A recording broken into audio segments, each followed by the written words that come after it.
Balok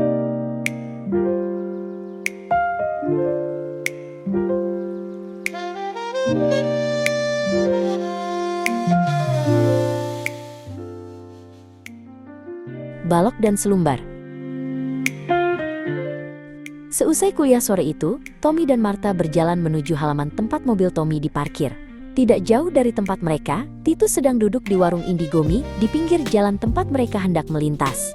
Ia duduk sendiri, gelisah, dan terlihat murung dengan terus memandangi ponsel di tangannya. Martha menunjuk ke arahnya dan berkata kepada Tommy, "Tom, sepertinya Titus sedang ada masalah, tampaknya gelisah sekali."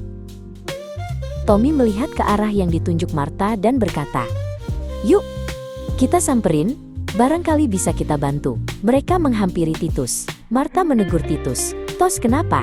Dari tadi kamu lihatin ponsel terus. Ada masalah serius rupanya?" Titus mendesah kesal.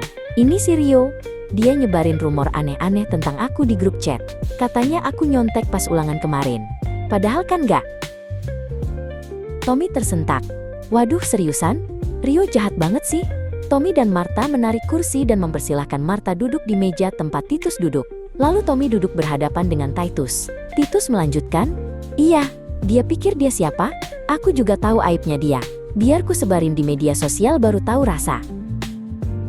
Martha menanggapi, "Tunggu dulu Tos, kalau kamu balas begitu, apa bedanya kamu sama dia?" Titus berujar spontan, "Ya beda dong, dia yang mulai duluan. Aku cuma mau kasih dia pelajaran." Tommy lalu menyela, "Maaf Tos, sabar dulu."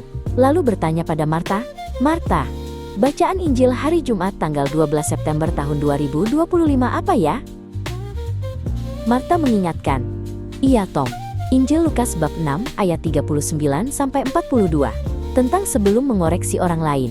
Tommy berucap, "Makasih Mar." Lalu melanjutkan ke Titus, "Tos, ingat perumpamaan di bacaan itu?" Titus menanggapi Tommy, "Tentang balok dan selumbar? Lalu apa hubungannya Tom? Ini kan soal dia yang salah." Tommy menjelaskan, "Hubungannya persis di situ. Yesus bilang, 'Mengapakah engkau melihat selumbar di mata saudaramu, sedangkan balok di dalam matamu sendiri tidak engkau ketahui?'" Martha memperjelas, "Maksudnya, kesalahan Rio itu seperti selumbar di matanya. Tapi niat kamu untuk membalas dendam dengan menyebarkan aibnya, itu seperti balok di mata kamu. Itu jauh lebih besar dan lebih berbahaya." Tommy menekankan kepada Titus, "Nah, begitu Tos." Titus terkejut, merenung sejenak. "Jadi, aku nggak boleh membalasnya?" Semua hanya saling berpandangan tanda saling setuju dan saling mengerti. Tommy menuangkan minum ke gelas Martha, sambil berucap, "Minum dulu Mar." Sementara Tommy mengambil sepotong pisang goreng yang tersaji di meja, lalu pembicaraan dilanjutkan. Tommy kembali menjelaskan, "Pada ayat selanjutnya, keluarkanlah dahulu balok dari matamu, maka engkau akan melihat dengan jelas untuk mengeluarkan selumbar dari saudaramu." Itu artinya, kamu harus benahi dulu hatimu. Niat untuk balas dendam itu kan perbuatan yang tidak baik. Martha ikut menegaskan, "Betul, kalau kamu membalas kejahatan dengan kejahatan, kamu akan jatuh ke dalam lubang yang sama seperti yang dia lakukan. Bukankah bacaan itu juga bilang, dapatkah seorang buta menuntun orang buta? Bukankah keduanya akan jatuh ke dalam lubang?" Titus menurunkan ponselnya, wajahnya terlihat lebih tenang. "Kalian benar. Aku tadi emosi banget sampai nggak berpikir jernih. Kalau aku balas aku nggak ada bedanya sama dia. Aku malah jadi orang yang munafik, padahal aku benci perbuatannya." Tommy berdiri dan menepuk pundak Titus tanda dukungan dan kekagumannya sambil berucap, "Nah, itu dia.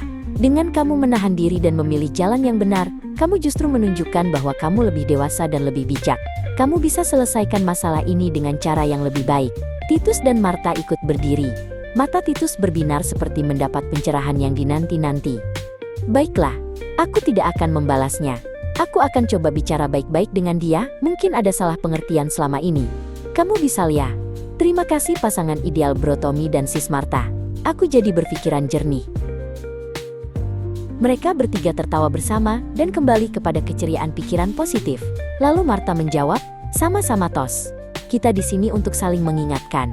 Tommy ikut menyahut, "Itu gunanya punya teman. Kita bisa saling menuntun ke jalan yang benar." Tommy menggandeng Martha sambil berpamitan kepada Titus. Sementara Titus kembali duduk di warung Indigomie. "Tos, kita jalan dulu ya." Lalu Tommy dan Martha menuju mobil Chevrolet Impala biru langitnya. Dan dari jendela sedannya, Tommy melambaikan tangan ke Titus.